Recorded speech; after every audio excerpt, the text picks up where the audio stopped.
Back by popular demand, today I'm here with Dr. Kupin, a University of Miami Miller School of Medicine admissions interviewer and nephrologist. And today we're going to be answering some of your questions. Pleasure to be back and share my experience with you. First question, what qualities or attributes do you look for in a strong applicant during an interview? So remember, once you have the interview, we've already looked at the curriculum vitae, we've looked at everything you've done during your gap year, but now you have to sell yourself. So you really have to present to us your enthusiasm, your passion on being a student in our university. So it's very important to examine, why you went into medicine, of course, and convince us that this is your lifelong passion and your enthusiasm. So we want to see that energy. We want to see everything you bring to the table in order to present yourself and be a student at our university. I think that's a very good point. I think a lot of the concern from students wanting to come to medical school is that they are really passionate about medicine, but they just don't know how to portray it. Do you have any examples of students that you think did a really good job of doing that? So remember, you've done all this study, you've rotated, you've done shadowing, and so as you talk to the interviewer, you need to come across how excited you are to care for patients, how this has been something you've been dreaming about for your whole career. And we have to feel that you're in it to have a lifelong profession in helping people. So it's you can use patient examples and moments in your life where it really convinced you that this is something you want to dedicate yourself to. But we just need to see in your eyes and your mannerisms and your tone of voice that passion. Second question, how important is the interview compared to other aspects of the application like the GPA or MCAT score? So if you got an interview, that means you've already passed our criteria to come to the medical school. And as you know, different schools have different levels of targets, but an MCAT score at least 510 or higher is what most major competitive schools are looking at. And GPAs, most schools are really looking at 3.5, 3.6 or higher for the science GPA. Most schools take away the general subjects and we really look at the science GPA. So once you're there at the interview, most schools accept 30% or 40% of all the students that they interview. So you're there to win the prize because you've already been selected for the interview, and unless you do something to convince us otherwise, we feel you're a good candidate. So during the interview, again, it's not just talking about your academics. It's now you as a person. We want to get to know you. We want to see your personality. We want to see the energy that you're going to bring to a patient relationship, and we want to see that with the interviewer itself. I think there's just a lot of stress around all the statistics, and I like that you're emphasizing everything else too, like your activities, why you want to do medicine, and that's what I tell a lot of people as well. It's you have to be a well-rounded person because, again, everybody's really smart, right? Everybody has studied and done all the mechanics of getting good grades, but what really separates out one student from the other is you, what you bring to the table in terms of your personality, your character, because what we're thinking of is how are you going to be looking at the patient? The patient's trusting you, the patient's putting their faith in you, how will you react to them? And do you have the personality and conversational ability to really give that trust and have the patient have confidence in you? And a 1 hour interview is the way we can try to glean that aspect of your personality. What are some common mistakes applicants make during the interview? So when the interview starts, the camera goes on. Most interviews, of course, are by remote right now with Zoom. So we come on, we meet each other, and initially, just like you're meeting someone for the first time, be engaged. This is the most important interview of your life. We want to see that energy. I know many people are, worried about how they're going to perform, and they're maybe a little quiet in the beginning, but that's where rehearsal comes in. The biggest mistake I see is that people don't rehearse what they're going to say. You may think, oh, I'm just going to be able to tell easily, my experiences, my gap year, but then the camera's on, you're in front of the person, and all of a sudden you're just not prepared with the words. People use filler words, people have pauses. We don't want to see that. We really want to see someone that's prepared. So what I recommend is that you do exactly a preparation interview. Have your friend interview by Zoom and watch yourself. Watch your body language. Watch the tone of voice you use. Watch the pauses you take. All of that is crucially important because you want to come off as smooth, as confident, thinking about your next statement that you're going to make. So the biggest mistake I really feel is that people aren't prepared to discuss themselves in a smooth manner without using pauses, filler words, and maybe just being too short in the way they describe things. Yeah, that's one thing I actually recommend is to film yourself and answer, tell me about yourself. So you see, do you play with your hair? Do you say like? Do you say Because a lot of times you don't notice that you're doing those things. But when you watch it back, then you can realize, oh, I need to not do that. Exactly. And the eye contact, even though you're looking at a computer screen directly at you, please take all your pets, take them out of the room. Because I can't tell you how many interviews I've done where a cat, a dog has been running around and the person's eyes are wandering around. So it's just a totally quiet, just you and us together speaking. So rehearsal, taping yourself is really important. Going off of that, how can applicants improve their answers to traditional questions like why medicine or tell me about yourself? It's very hard in order to have an answer that doesn't sound like it's a cliche. Why medicine? Of course, I want to help people. I want to be empathic. So it's just good to call upon personal experiences. If your parents were physicians or you yourself has been a patient, you can talk about that, relevance there.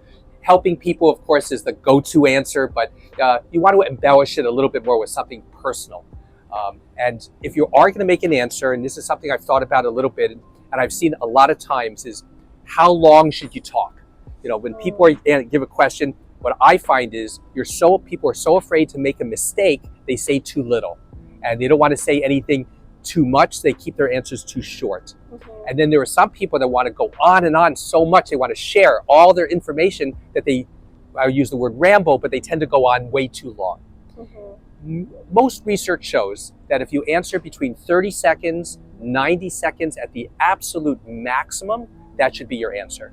Please try to keep an eye on the clock and realize if you're going on a little bit too long, please slow down and stop, because then the interviewer may lose interest and think that you're not focused. You want to be able to keep your answer short. 45, 30 seconds is perfect. A minute, minute and a half for something a little bit longer. Don't go beyond that. Absolutely try to keep it a little shorter. That's a good point. At least for me, what helped is that I planned out the most common questions, like tell me about yourself, why medicine, and I would have my 3 bullet points of what I definitely want to talk about in that 30 seconds to 90 seconds. So having that plan and practicing really helps make sure that you don't go overtime or you're not saying anything. Exactly. You don't want to sound robotic, so you want to make sure that it's something, but think of an actor. They do the same part in a play every day, but it's fresh for each person that hears it. You have to be able to get to the point where you feel that it's comfortable, that it's part of your nature. So rehearsing, keeping the answer short, and having a preconceived idea of where you're going with your conversation, with your answer. How can students explain gap years during their interviews or on applications? So remember, a gap year really doesn't have to be explained. You're not doing anything wrong. In fact, that's very much encouraged now for people to get a wider experience, take time off from the 4 years of college and before you enter medical school. So don't think of it as you have to explain something.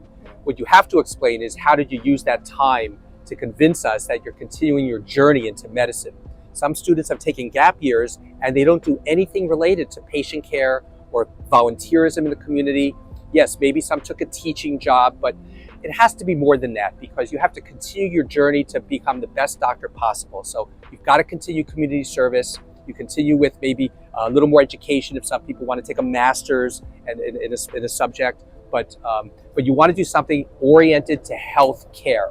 So whether part of the year is going to be maybe doing teaching for underserved communities, but you still need to keep some medical care in there.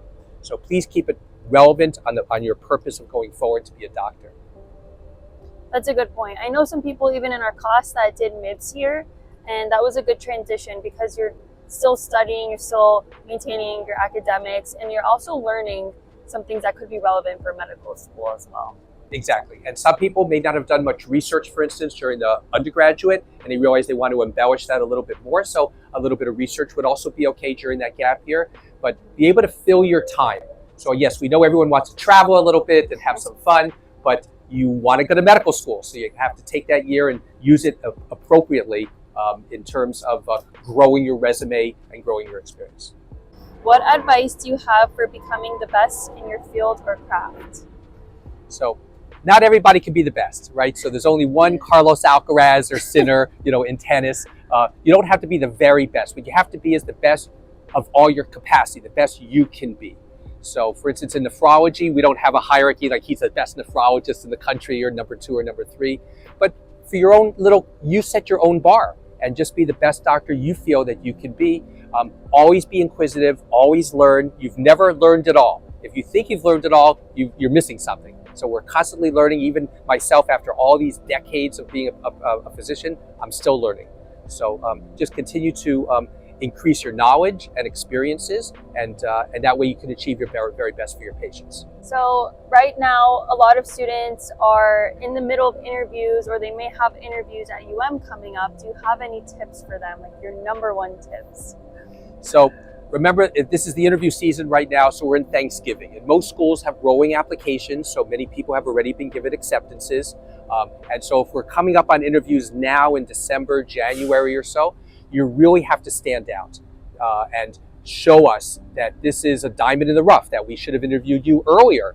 And so what is it that makes you now different, that we should look at you differently? And so again, it depends on your resume and what you've done, and showing us that you're a very well-rounded individual. I think it all comes down, again, when you're interviewing, we need to see you. We need to see your energy and passion. And that's where you really need to look in yourself and rehearse and see what makes you tick. And why do you want to be a doctor? And we should feel that at the end of the interview. Be conversive. This person in front of you is not your enemy. They're not out to get you. You're having a nice conversation, and you need to engage. You're a young person. The interview is an older person. But we need to see your maturity, be able to keep up an hour conversation or so with somebody like that. It's also very important to research the school and the area. At least for me, for my interview, fun fact, Dr. Kupin was one of my interviewers. You have to be able to maintain a conversation about the school and the culture there. And if you haven't done any research, then you're not going to be able to have a conversation about that, I think. I know most of you in your applications, the secondary application, you've looked at our school a little bit, you know about some of the different programs, and that would be true of every medical school. But definitely be familiar with some nuances and things that set that medical school apart, and bring that up, during the conversation to show us that, yes, I've looked at your medical school. This is not just my 10th interview and you're just another medical school. So something unique. If you ever have a chance of knowing who's going to interview you ahead of time, and quickly looking up a bio on the hospital website and saying, oh, I see you are interested in XYZ, that's very important to do. During the interview, it's a two-way process, and we expect you to ask us just as important questions about our school and about us individually as we're going to be asking you. So please try to do that homework and learn about the school that you're interviewing at. Mm-hmm. And do you have any tips on the behavioral interview? I know at we have the get to know you interview, personalized interview, and then there's also an interview that's very similar to a Casper type of questions. Do you have any tips on those? So these are important questions because they delve into your feeling about right and wrong, and about access to healthcare, about morality, about ethics. And so these are things you really need to think about ahead of time, because you have to think on your feet during that interview, and you may not be as smooth and polished. So it's easy to think of certain issues of parents, children, medicines, not medicines, religious beliefs. And you can think about these things ahead of time. There's nothing special about our school or other schools. These are common moral and ethical dilemmas. Healthcare, access to healthcare, the right of healthcare. Everyone's going to be asking you various questions about this, so it's important to think about. We have many people that refuse healthcare or have because of certain cultural or religious feelings. How do you feel about that? So please take some time, use ChatGPT. It can ask you questions, and definitely you can see the subjects you should think about. So this is not academics. Academics are easy to answer. Mm-hmm. Moral and ethical questions, there's no right or wrong. Just as long as you can explain yourself. Any final tips or thoughts, things that you want everyone to know? We want you to come to our schools when we interview you, and it's your job now to show us, if we can count on you to be an alumnus at our school, if we're going to be proud of you coming to our school, and you'll be a representative of our school for the rest of your life. So we want to be engaging. You want to be focused, motivated, and for that 1 hour period of time, just give it all you have in terms of presenting yourself. Well, Dr. Kupin, thank you so much for coming back for another interview. My pleasure. Best wishes to everyone in their kidneys. Keep filtering, and good luck on your interviews. Thank you.